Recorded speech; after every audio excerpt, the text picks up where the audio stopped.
All right, now that we know the cell membrane structure with phospholipids, proteins, and cholesterols, let's look at how it works. First, we're going to talk about selective permeability. So permeability is the ability to let things in and out of a membrane. So if we look at what's permeable, if you think of a strainer in the sink is permeable, right? It's got a certain amount of openings that can allow certain sized objects through. So in other words, if you have like a colander that you're using to drain the water out of noodles or pasta, that has quite large holes and lots of small things can fall through. So you have to use large items with it. Other things like a small wire mesh or screen are very tiny holes. Water and certain other things could get through, but not bigger particles, so that the things that you're trying to kind of shift out or sieve out. So selective permeability is going to let certain things in and certain things out of uh, the cell membrane. What can get it in and out? What's being selected for? So small molecules, polar or nonpolar, can cross the membrane pretty easily. They can go really easily through the phospholipid bilayer. Even though there's those hydrophobic areas in the center with the tails, there even some charged particles being very small can still make it through there fairly easily. So some examples are hydrocarbons, hydrophobic molecules, and carbon dioxide and oxygen can go through that membrane fairly easily. That hydrophobic core, though, does prevent ions from passing through, or these large polar molecules. Okay, they're again too big or too charged to make it through that area in the center of the membrane.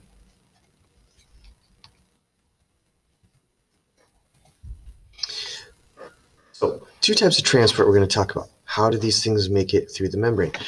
Passive transport.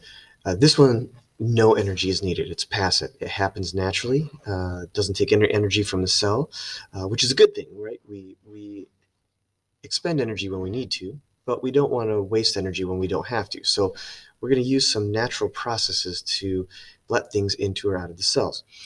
First type is diffusion. Diffusion, it moves down a concentration gradient. So let's define concentration gradient.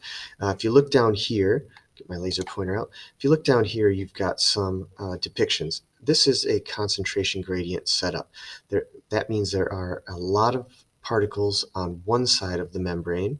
Here's our membrane in the center, and very few or none on the other. That's a gradient. So there's a difference in the amount of particles on one side of a membrane than the other. What these particles will tend to do naturally without any energy needed is they will diffuse through the membrane if they can fit through or they have a way of getting through from a high concentration to a low concentration. So everything's diffusing from high to low concentration.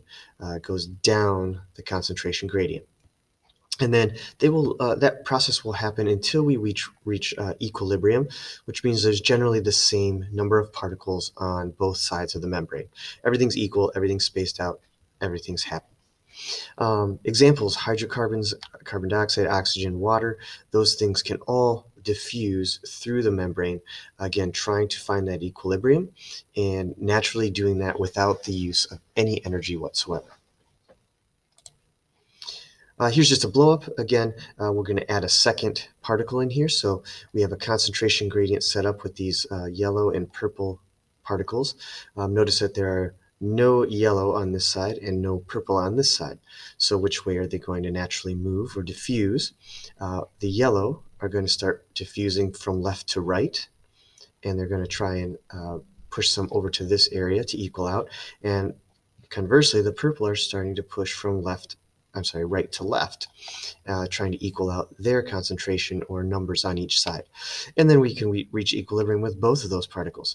So here you can see we have an equivalent number of yellow on each side and an equivalent number of purple on each side.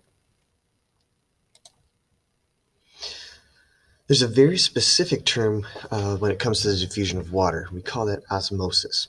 And when water diffuses through a membrane, through this process of osmosis, it's generally because the other molecules that are in there or in solution with water are not able to move through the membrane. So here's where that selective permeability might come in. Say we have something like a sugar molecule, quite large, glucose, a larger molecule, can't necessarily make it through the membrane on its own. Here's an example of a membrane here. Those holes that you can see here are too small to let those glucose particles through. So how can we make sure that the concentration of those particles is the same on both sides? Glucose cannot move. So here we have a low concentration of sugar or glucose. Here we have a high concentration. You can see there are many more particles over here than on this side. Instead of glucose being able to move, it would naturally want to move left to right, okay, to equal those things out. Water can move instead. So water moves, though, in the same way that other particles do. We're going to talk about it as free water molecules. Remember, when molecules are in solution, the water molecules surround each of those particles, and that's what dissolves those particles in the solution. So these water molecules that are surrounding these particles are not free anymore. They're bound up in solution with those solute particles that are dissolved. So that means that on this side, where there's a higher concentration of the solute or the sugar, there's more water molecules being taken up surrounding each one of these solute particles. So there's less free water particles over here than over here. So there's more free water particles on the left side. What does that mean? Well, the solute can't move to equal out, so water can, and water still moves from high concentration of water molecules to low concentration of water molecules, following the diffusion rules. So over here we have a high concentration of free water molecules, and they can move over here to equal out the free water molecules on both sides. And that's what's happening in this picture. So you can see that water molecules have moved through from left to right, and if we look at it in this tube form, which is a very common way of testing this, you can see that the level of water has gone down on this side of the membrane, the left side, and increased on this side of the membrane. So we can tell that water molecules have moved through left to right. Here's a blow-up of what's happening. Again, here's those free water molecules. On this side, you can see many of them are tied up, surrounding those sugar molecules and putting them into solution, and there are very few free water molecules out here available. On this side, however, there's a ton of free water molecules, so those free water molecules are able to move this direction, okay, and help to equal out the free water on each side of the membrane. When that happens, we have three different situations when it comes to the concentration of solutes in water on both sides of a membrane. So we term those with three different labels as to, it depends on how much solute is outside of the cell. So let's look at the external environment. So again, we're looking at what's on the outside of the cell. In this case, we're seeing blood cells. So these are three examples of blood cells. And we count or call these different solutions that they're in either hypotonic, isotonic, or hypertonic. What do those mean? And they have different kind of advantages to each of the different cell types if we look at plant or animal cells. So hypotonic solutions mean that outside the cell, okay, there is a lot less dissolved substance or solute than inside the cell. So that means there's a lot more free water molecules outside the cell than inside. So what happens in this situation is water moves into the cell, again, because those solutes may not be able to move, and tries to kind of equal out those free water molecules outside and inside the cell. Right? So again, more free water outside, less inside, so water moves in. You can also look at it as water's trying to dilute the salts inside the cell, which are a higher concentration. When that happens in an animal cell, for example, a blood cell, if too much water enters the cell, those cells can burst and break open, and that kills the cell. So that can be a bad thing for animal cells. For an example with a plant cell, though, water entering the cell can actually be a very good thing, and that uses this to its advantage. In the central vacuole, where plants store a lot of water, that actually can create a lot of pressure on the cell itself and push the cell out, make it swell with water, especially in the vacuole here. But since plant cells have a cell wall, that pressure pushes against the cell wall and gives the plant some stability. So when plants are able to stand up, their stem is able to stand upright, as you'd see with a flower or any type of plant that you might have in your house. That's due to pressure of water entering the cell to equal out the water, free water particles on both sides. But in this case, it doesn't burst because there's a cell wall putting pressure back. So it's almost like it's using that pressure to hold itself up. All right, isotonic solutions. Those are solutions that have an equal amount of water and salts on both sides of the cell membrane. So inside and outside the cell are equal. And in this case, with a blood cell, that's the perfect situation. You can see that it's got just enough water inside. There's a constant exchange of water between the inside and outside, but it's equal amounts. So it stays in a homeostatic state. In a plant cell, however, when this happens, and it's equal on inside and out, there's not as much pressure on the walls of the cells in the plant. So the plant would tend to wilt. So if you notice you haven't watered your plant for a while and it's starting to wilt, that's what's happening. You're getting to actually an isotonic situation where the plant salts and water inside and outside the cells are equal. And for plant cells, that's not a good thing. It wilts the plant. And the third situation is hypertonic. That's when the amount of salts or dissolved substances, sugars, whatever those might be, outside the cell is higher than what's inside the cell. So that means, if we look at the water particles, that there are less free water molecules outside the cell because they're taken up surrounding those solute molecules and putting them into solution. And there's more free water molecules inside the cell. So in this case, water will move out of the cell, trying to equal out the water particles on each side, the free water particles on each side, and the cells shrivel. So they become dehydrated and shrivel up. As for a plant cell, it further dehydrates that cell, and it can actually start to pull away from the cell wall here, which is called plasmolyzed. All right, and so that obviously is a very bad situation for the plant cell. It's probably going to be laying down now and severely dehydrated and not able to function the same way. This is what happens if you were, for an example, if you were to drink seawater when you're already dehydrated.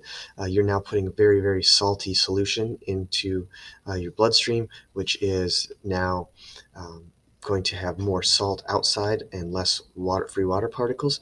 So your cells are going to give off water particles through diffusion, trying to equal those out on both sides, and your cells end up dehydrating you further. So don't drink seawater when you're dehydrated. It's really not a good thing to drink anyway, because it can dehydrate you. So osmoregulation. Here we're talking about regulating the amount of water inside and out of cells. So it controls solute and water balance. Okay, so that's really what cells want to do. So how do we do that? In some cases, we have this contractile vacuole, or like a pump that can force water as it enters by osmosis. Okay, so it can force water out. And this is a paramecium that uses this. Other freshwater protists as well. So sometimes if we want to control that balance, we can force water out as opposed to letting that come in where we might want a higher concentration of salts inside the cell. So we have to have some sort of counter mechanism to do that. So those are examples of osmoregulation, regulating that water balance. Another type of passive transport, so we have diffusion, okay, which is the diffusion naturally of things across the membrane, and water, which is specifically called osmosis. Facilitated diffusion, on the other hand, uses some sort of a transport protein to help something move across the membrane. Usually they're channel or carrier proteins, and they help these hydrophilic substances, okay, the things that are charged or like water, to cross the membrane where they might not normally be able to get through this phospholipid tail layer in the center. Again, this doesn't take any energy. It is free for the cell, but it does provide these channels that are loosely bind or carry molecules across the membrane. So some examples of things that might move this way are ions, polar molecules, glucose. Water actually uses channels most of the time to get in and out of the cell. So again, it's free. Still passive, but there's a little bit of help. There's an area for it to get through specifically, so it doesn't have to go right directly through the phospholipids itself. Here's an example of an aquaporin. These are the channels that allow water to come through the cell. So here's a kind of a computer mock-up of what one might look like, and you can see in the center there are these water molecules that are making their way through the channel. How does that work? You have a series of positive and negative areas within this channel that, again, can attract that water. Remember, we talked about the hydrogen, or the polarity of water with the positive and negative sides, and these channels use that to their advantage to help water make its way through either in or out of the cell. And you can see those proteins are going to have to be designed that way as well, so that there's some sort of a makeup that allows the protein inside here to be attracted to the water, but outside is going to be okay in that phospholipid bilayer. So aquaporins, specific to water. And then glucose transport, here's an example as well, uses a carrier protein. This is just a drawing of it, but here's some glucose molecules. And this example is showing that the cytoplasm side of an epithelial cell, which might be in your gut, has a high glucose concentration. The blood has a low glucose concentration. So that's going to, glucose is going to diffuse through the cell membrane, and it's going to do so just with this carrier protein. So it attaches and loosely binds, and then that carrier protein changes shape and allows that to go to the other side. So glucose can be taken in or let out of the cells to keep that blood glucose and internal glucose level regulated in some way, shape, or form.